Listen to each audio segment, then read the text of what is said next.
Samantala, wala na raw dapat pang pag-usapan sina Pangulong Duterte at ang ina ng magkapatid na lider ng grupong Maute.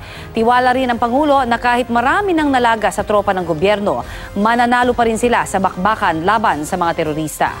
Balitang hatid ni Ian Cruz.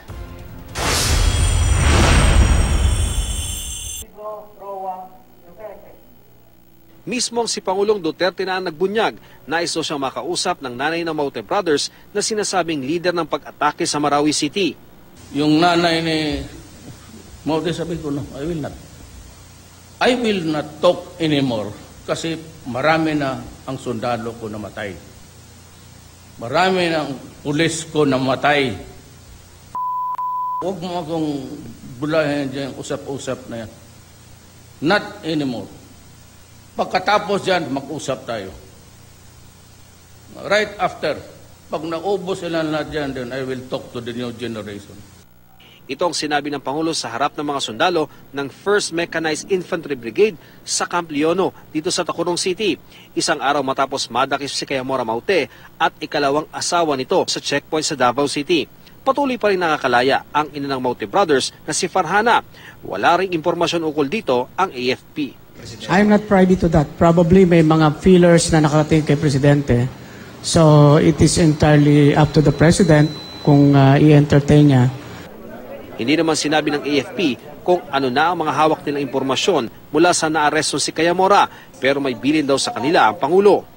Prosecute Cayamora Maute because he is principally involved in this particular rebellion. Ang tawag na namin dyan, siya yung the godfather, the provider of funds.